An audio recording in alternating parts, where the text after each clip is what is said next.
welcome to another episode of Prime Time. This is our fourth week on tour. I've got Nick beside me. Unbelievable. We're almost wrapping up the tour. We started our last leg at Wimbledon yesterday. First day of Wimbledon. Pretty crazy. As I didn't think I'd be watching some tennis on centre court at Wimbledon. I mean, Wimbledon, one of the greatest tennis events in the world. Did not know, though, the process to get tickets was going to be like that. We put a video out on how to get tickets at Wimbledon. People camp from 2 days before the tickets go on sale. Some people are there from 2 p.m. the day before. Say the tickets go on sale on Monday. Some people were there the day before. Some people were there from the Saturday. The dumbest part is the stewards that are there going, people want to do this. People like waiting. They say it's a tradition in England and they enjoy doing this. They come as a family. There's some people been queuing up. There's some people been queuing for 10, 20 years. I will never do that again in my life. I don't know how they've convinced the British people that waiting in lines is fun. I would have paid a disgusting amount of money not to wait that long. Not that we waited that long, because we know a few guys that went the night before. They camped out from 8 p.m. Then they had to wait 5 hours from the morning onwards and then finally got in. We went there, say 9 a.m., respectable time. 8 a.m. We were told, even if you get there before 9, you'll get some tickets. We rock up. We're 10,000th in line. They give you a cue card and say, yeah, you're number 10,041. We're going, there's no way we're getting in for another 5-6 hours. The worst part is you get in there and someone's like, yeah, I waited 8 hours today. It rained on me and I finally got in. I'm thinking, man, I like tennis. I don't think I like it that much. To be put through that kind of testing just to get a ticket to a game. It makes the day 10 times longer. I mean, I saw a lot of people flowing through. You kind of bailed and say, listen, I can't do this. I got to go find my own way in. He scoped the place out. We ended up finding our way in. When there's a wog, there's a way. That's what our cameraman Matt has been saying. We finally made our way in, and it was a great day. We filmed a lot of content. We got to see some quality tennis being played. We caught a game, the last game on centre court. Yannick Sinner. Floor with some poor Argentinian. So, yeah, I was at straight sets. So it was good to get that out there. We still got a lot more content to film there. But that's our day one at Wimbledon. We're on to day two today. Like every week, we go into our fan question. Nick, what's our fan question of the week? Fan question of the week is, should Phil Gould be fired? This is an easy one for me. It's a no. No one's expecting big things out of the Bulldogs. Why is everyone coming down with a vengeance on Phil Gould? Even I understand that the fans are frustrated. They're booing the team off the field. 66-0 is embarrassing. I get that. But the Tigers also got bashed this week. I mean, the Cowboys also got bashed by that amount too. Is anyone coming for Todd Payton and everyone that runs the Cowboys? No. Phil Gould's got a long-term mindset, and I don't think you need to sack him because we don't have a roster right now. I wouldn't say sack him. I think that's a bit aggressive. I know some Bulldogs fans online have been calling for Phil Gould's job, but I do see the justification in why they're thinking this way. He's been there for, nearly 2 years now. The team hasn't gotten better in the slightest bit. They've made some good signings, but has it transferred to good football on the field? No, it hasn't. Matt Burton's been a good player. Reid Marnie's been a great signing. But everything around that, there hasn't been anything that says, you know what, Phil Gould's doing a great job. And then you look at his prior history. What did he really do at the Penrith Panthers? Buzz Rothwell's called him out. Did he really make the success of Penrith what it was because of his 5-year plan? He didn't do much at the Warriors either. Okay. He didn't do anything. So looking at his track history, you're actually better off firing him and letting the replacement reap what he actually sowed. No. And that's how you're going to win premierships. That's what Penrith have done. They have to commit to something long term. They've committed to Phil Gould and Cameron Ciraldo for a long period of time. 5-year plan, whatever you want to call it. But at the end of the day, the roster's been ravaged by injuries this season. Yeah, but so has many other teams. Every time the Roosters don't perform, it's, they've lost this person and this person was out. We've had injuries throughout the whole season. It's been so consistent. The Bulldogs from the preseason didn't have Tavita Pangai Jr. coming. Kikau's been injured. How many people have dropped off? They've never been. That Chris Patolo, who's coming to the club, he's been injured. The big British, the front rower, Luke Thompson. He's been out that long. I've forgotten his name. Luke Thompson. We've just never had a full team this year. So what do you expect? I do understand, but every team's ravaged by injuries at certain points of the season. Getting bashed by 66 points to the Newcastle Knights. Okay, if you lose by 66 to Melbourne or the Panthers, where you know there's a massive talent discrepancy. The Newcastle Knights are tied with you on points on the ladder. Yeah, name a team that's been going terrible for the last 5 years, and then in a flick of a switch, in a flick of a season, they've made the top 8 and are looking like a good side. Cowboys 2 years ago. They were terrible. Todd Payton came in, started off with a rocky start, made the prelims last year. They went in the finals and they made the finals. And there's a discrepancy there throughout the whole comp But again, I don't see Cowboys as a premiership threat. But the Bulldogs have the talent and have made the signings to play better and at least contest for a top This 8 year, spot. definitely they've made signings to make the team better. But I don't think you can go. They need to be a premiership winning team right now. No, but Have it's some not- patience. No one's asking for premierships. I mean, this guy's. I mean, Greaves is asking for Phil Gould to get sacked, and a lot of people online are. Have some patience. Give him 1 to 2 more years. Let the plan take its course. They're recruiting young guns well from a young age. They just got Toby Sexton in this week. They obviously have a halves problem. That's going to do them good. So I guess we'll see. Have some patience, Bulldogs fans. What's the difference between Kyle Flanagan and Toby Sexton? If you've put up with shit for the last 3 years, you can put up with a little more shit for 2 more years and just see how this goes. What's the difference between Toby Sexton and Kyle Flanagan? I don't know. Toby Sexton looks like a bit more commanding with the ball. If you're getting cut by the Titans, it probably means you're average. I'm sorry. I guess we'll wait and see. Don't write him off too soon. But moving on to Origin Game 3 sides being released. Yes. Brad Fittler's come out, made some really weird selections. Everyone's had their comments on the selections. They're not consistent at all. So the big changes are Bradman Best comes into the centres. Cody Walker replaces Jerome Luai at 5'8". Cameron Murray's starting over Isaiah Yeo. And Clint Gutherson gets a bench spot. Yeah, and Saifidi gets a bench spot Jacob as well. Saifidi, not Daniel Saifidi. So everyone, they picked the wrong twin. They picked the wrong twin. But I don't know with this one because you'd like to think dead rubber, it means shit anyway. I mean, I don't care. I don't even care. I don't even think I'm going to watch it, to be honest with you. I'm that fucking disappointed. Because this was with Reece Walsh out and the way Queensland have played, you would have thought that, all right, Brad Fittler's going to go with the mindset of let's pick some young players, let's blood some new Origin players. He hasn't got sacked yet, and by the looks of it, he's going to keep his job. So how about we blood some new players and get them fast-tracked for potentially being picked next year? He hasn't done that at all. He's gone for Clint Gutherson as a 17 for no reason whatsoever. Because you're already going in with 2 hookers. So you already got that bench spot taken. You're better off playing with forwards. Well, the worst thing is... I can't complain about Bradman Best. If Campbell Graham's injured, which he legitimately is, Bradman Best's a solid pick, right? But sticking with Mitchell Moses, again, is solid. Getting rid of Jerome Luai, again, after the last 2 games, you have to take that gamble. It hasn't been working. I'm not complaining about that. Look at the consistency of the picks. If you're picking Bradman Best because he's young and you're looking to the future, then at 5'8", why are you picking Cody Walker, who's over 30, when you can pick Nico Hines, who's someone younger and probably deserves more of an opportunity? I agree. If I'm Nico Hines, I'm dirty. I'm Brad Fittler. Well, Brad Fittler's going, I don't know why the media's trying to drive a wedge between me and Nico. It's like, listen, mate, you've shunned him from your team 3 times. You've taken a shit on him publicly for the last First 2. of all, you didn't pick him at 5'8" when he was in form. You played him 10 minutes at centre and embarrassed him in front of the whole country. Then you purposely omitted him from your team in game 2. No, and then you're not picking him for game 3. That's the game. You're driving your own wedge, Brad. Brad Fittler has made some questionable selections throughout the series, right? But at the end of the day, I don't think Cody Walker's going to be able to solve New South Wales problems. They should have just given it to Nico Hines. Let's see if he can play Origin football. He's been in the system the last 2 years and they're not going to give him his opportunity. It doesn't make sense. He deserves it. He's playing well for Cronulla, especially in the last 2 weeks. So his reasoning for not picking Nico was Cody Walker's just better right now. Well, it's like, well, Nico Hines was just better than Jerome Luai. Why didn't you use that selection process before? Him and Brandy have just not been held accountable for their decisions. They've made some terrible selections throughout the last 3 years, and they've been able to keep their jobs. I think this is the last straw. Even in the Clint Gutherson pick. That's what I was going to say. Like Nico Hines, he got 10 minutes at the end of game 1. Is Clint Gutherson even going to get on the field? His reasoning for picking Gutherson, it makes him feel good. It makes him feel comfortable. He wants someone that's really wholehearted in the squad. What does that? Who's at a backhand? That's why you've lost 2 games, Brad. Because while Billy Slater is handing out game tape to each individual player, Brad Fittler just wants to feel good and warm inside and have Clint Gutherson on the bench. That's a complete difference. Our coaching staff don't even know how to win games anymore. And our attack's been terrible for 2 games. Billy Slater has... I know people don't like saying it, but Queensland at the moment over the last 2 years, they just get it, and our coaching staff doesn't. And you can blame the players. You can say their attack hasn't been there, and Cleary's been out. But our coaching staff just needs an absolute wipeout. Start from scratch.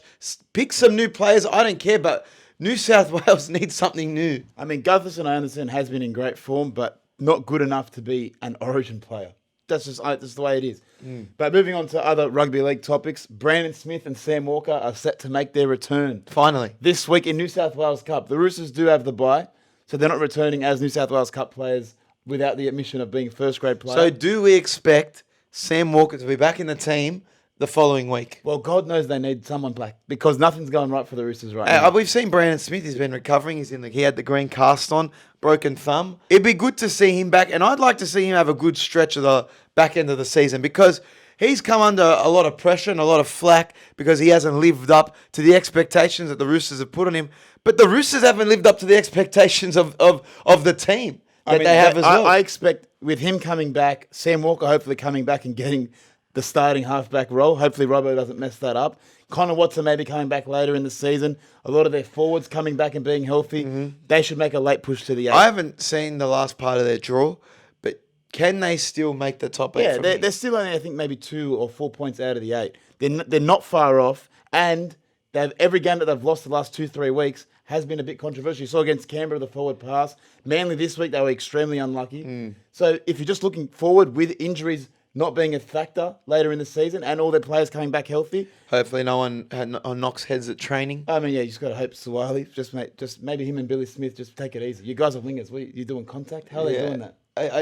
I'm just going to say it, though. Is it the favourites curse? Each year, someone goes on the media and says, this team is the premiership favourites, and it just never lives up to hype. All the while, Penrith continue to knock teams off and quietly go under the radar, even with Nathan Cleary out, that it's just going to look like a three-peat for them, and no one's calling it out. At club level, Penrith are unmatched. I know at Origin level it hasn't been translating, but at club level, I'm still backing Penrith Panthers all the way. But the Bulldogs, back to them, they've offered Payne Haas $1 million a season. Not your saviour, Gus. Do you think Payne Haas is the Bulldogs' saviour? No, mate. They just signed Toby Sexton, and I commend them for that because their spine has been the issue for the last 5 years. That they haven't stuck with a cemented spine that's going to take the club into the direction it needs to go. Remember, they've gone through Lockie Lewis, right? Before they had Matt Burton. Cogger. They had Jack Cogger. Brandon Wakeham. They have a Brandon Wakeham they had to get rid of. Even just, Kyle Flanagan. Are they going to leave him in first grade? Are they going to keep putting him in New South Wales Cup? They've not stuck with a good 7 and 6. We've had fullbacks chopping and changing. Will Hopewadi, Hayes Perham now. I wouldn't be surprised if they chuck Carraz back there at fullback to give him a go. I've realised playing fullback this week. And he's gone. Now he's gone. They don't even want him anymore. So they've just been chopping and changing their spine too much. Payne Haas on $1 million a front row isn't going to save your club.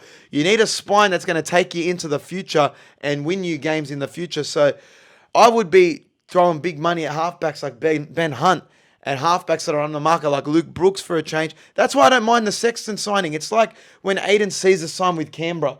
And it's like, it could be a quality half. That's disrespectful. No, I'm saying you haven't seen Toby Sexton's full potential. He's an out-and-out 7. Okay? It's not going to be like bringing Josh Reynolds back to your club and say, It's the equivalent of signing Kyle Flanagan. And I like Kyle Flanagan, but I don't think Toby Sexton's going to be the player that's going to transform the Bulldogs' attack. You don't... how long has he been playing in first grade? 2 years, Toby Sexton? Yeah, and he's been dropped multiple times by the Titans. Let's see how he goes in the Dogs' colours. He's gone straight into first grade this week. But I could see him along the lines as a halfback of like a Jamal Fogarty, a Blake Austin, and an Aiden Caesar. Someone that's going to be at the club, whether or not he's going to be your prime 7 or not, but a quality backup, like how Penrith right now have Cogger, and they had O'Sullivan before him. All right, but speaking of the Titans, their coach was sacked, which activates a clause in David Fifita and Tino's contract, meaning they become free agents. Before they sacked Holbrook, surely they would have discussed this clause. Because they're two big players you don't want to go. Well, Tino's your captain and David Fifita's your star marquee player. Where do you think they should go? Will they re-sign or will they go elsewhere? Most likely, I think they'd re-sign with Des Hasler coming in. You got to think, the Gold Coast Titans do have a quality team still. And it's been disappointing that they have not gone as well this season. Couple of injuries in there as well. Kieran Foran hasn't been consistently there in first grade. Wilson hasn't either. But at the end of the day, you're right. Two players on the open market, pretty scary because there's millions going around now with the salary cap. Canberra have said, David Fifita, we're prepared to give you $1 million. Your girlfriend plays in Canberra. Do you want to come here? We're going to give you the cash. You can make that move. Yeah. How's this decision? Surfers Paradise or the freezing cold in Canberra? With a subpar team at the moment with no Jack Wyden, I think I'm pretty comfortable in Queensland, to be honest with you. But not many. I couldn't see many people wanting to go. I'd rather go to the Bulldogs than go to Canberra right now, to be honest. With the players that they have coming through, it's going to be hard for Canberra to keep recruiting players that are in the NRL. They're going to have to probably keep looking to England at the moment. But yeah, where would Tino go? Maybe a Storm reunion, possibly. I'd say Tino is a top 5 player in the comp right now. So the Roosters would maybe look to sign him, transform him. They can release some forwards. The Bulldogs would definitely look at signing him if they're going to give a mill to Payne HAAS. For sure. Canberra, they've got cash now. And even teams like Manly or the Dragons, you need someone that's going to come in and transform your club. I think the Dragons really need to pay overs for a good forward, and Tino would be a good answer. Well, speaking about the Bulldogs just before, Gus came out on 100% footy and said that the answer to the Bulldogs recruitment isn't paying overs for big players anymore like they have done in the past.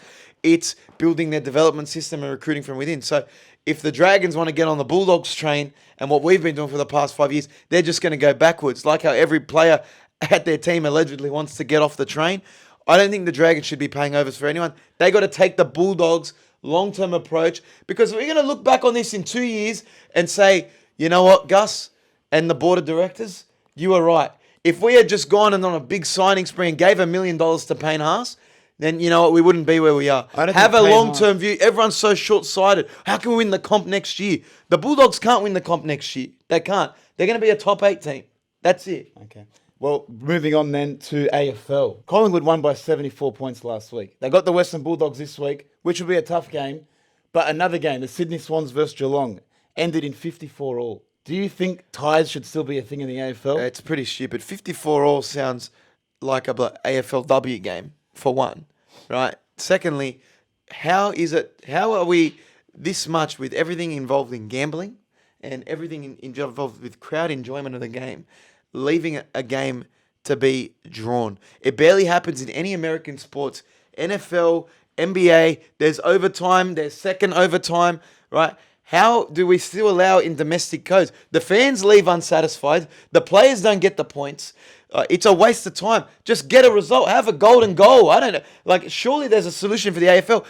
There's barely been any draws in the NRL over the last 2 years, because golden point works. Golden try, it at least it gives players a result. And I don't care, it's unfair that they've played this long. No, people want a result. Life's not fair. Give them a result. I'd say it is one of the most stupid things ever. Give the fans a result. Let the ladder have a result. Don't split 2 points each. It's stupid. Anyways, moving on to the NRL. Tipping. Yep. I pulled ahead. I'm the 10 ahead of Dad, and I'm now, 6 ahead of you? Yeah, it's almost over. Okay, but you can come back. Always. It's never say never. Thursday night, Tigers versus the Sharks. Who are you taking? After the Tigers' performance last week, I think that club's in a shambles. They're going to rush in Benji Marshall for next year. I know we haven't touched on that, but that's pretty embarrassing from the Tigers. They had this, 3-year plan of blooding Robbie Farah and Benji Marshall. And they go, nah, fuck this. Look, we're not looking too good. Let's just get Benji in straight away. But again, I can't tip the Tigers. We've said it all year. I cannot tip the Tigers at all against any other team, especially with all their players out. So I'm going with Manly. That's Sharks. Sharks, sorry. Sharks 13 plus all around. Friday night, Dragons versus the Raiders. Again, Dragons, very underwhelming. No Origin players? No Origin players. Yeah, so I'm going Canberra. Yeah, Canberra's easy here. Canberra in Canberra, I think it's an easy tip. Parramatta versus the Warriors, first game on Saturday. No Mitch Moses, no Gutherson. So I would take the Warriors here, easy. I know the game's at CommBank, but with that many players out, you got to go the Warriors. Every time I've tipped the Warriors for a win on a Sydney field, they always do me dirty. And every time I tip the opposite team over at Mount Smart, they always do me dirty. So, no, I'm going to go with the Warriors, though. Okay. Next game on Saturday, Souths versus the Bulldogs. Souths, no Latrell, no Campbell Graham, no Cody Walker, no Cam Murray, no Keon Kulamattangi. Jeez. Okay. Bulldogs coming off a 66-point loss. I'm taking the Bulldogs. That's a lot of players out. I originally had Souths. I'm going to change my tip to the Bulldogs. Okay. Only because after that loss, they're going to be wanting to make a statement to their fans and after feeling pretty disappointed. Okay, that's Bulldogs all round. Wow, that's a pretty good tip. Okay, and Sunday, last game, Titans versus the Dolphins. No AJ Brimson. No Tino. No FIFITA. No FIFITA, yeah. I think no for the wake it's going to be a tough task for the Titans. They're not too consistent as they are anyway, so I'm going to go with the Dolphins. Yeah, I feel like this is a game Wayne Bennett wins, so I'll definitely take Wayne Bennett and the Dolphins here. And that moves us on to the last bit before we wrap up the show. NBA. Damian Lillard's requested a trade, probably going to go to Miami. James Harden has requested a trade, opted into his player option, looking to go to the Clippers. And then you got some role players signing some terrible contracts. Dylan Brooks, 4-year, 80 million. Jeremy Grant, 4-year, 160 mil. LaMelo Ball, 5-year, 260 million. How much money is there in these NBA salary caps? Like for Dylan Brooks to get what's that? How 20 mil a year. 20 million a season. He was rumored to go to China, the Shanghai Sharks, and then all of a sudden Houston have given him 20 mil a year. I honestly didn't see much of him in the regular season, bar him getting smoked in the playoffs by Jimmy Butler. How's he getting $20 million? LeBron. He lost to LeBron. Sorry, LeBron. Okay, but apart from that, at the end of the day, why are these average players getting millions and millions of dollars? Well, that doesn't make sense. Then Russell Westbrook signs a 2-year, $8 million contract. So it's like, hold on, I would rather give 20 mil to Russell Westbrook. Yeah, what about Vincent, the role player from Miami, who had a couple of good playoff games, signed a big contract with the Lakers? Yeah, Max Strus went to the Cavs on a big contract. I mean, we're talking about Payne Haas earning $1 million a year like it's a big deal. Dylan Brooks is earning $20 million a year, and you could say he's probably got less impact on his team. That's just, you're playing the wrong sport. It is. The NBA is where the money is made. It makes the most millionaires overnight at the NBA draft. It's pretty crazy to think about it like that. But, I mean, that's the game. The only thing that shits me about the NBA right now, it's like, must be modern day NBA. Since LeBron went over to Miami and formed super teams, everyone just wants to move and find their spot to best win a championship and make money. It's like, Harden, I want to go to the Clippers. You know what I mean? Well, he's now even someone 3 trades in 3 years. like Russell Westbrook, just taking unders and going to wanting to stay there. Like if you're a fan of a team, you can't really get around the players that are gone because it's just non-stop like a turnstile at every franchise. And then you also have players like Damian Lillard requesting a trade. You know how much can you talk about the grind?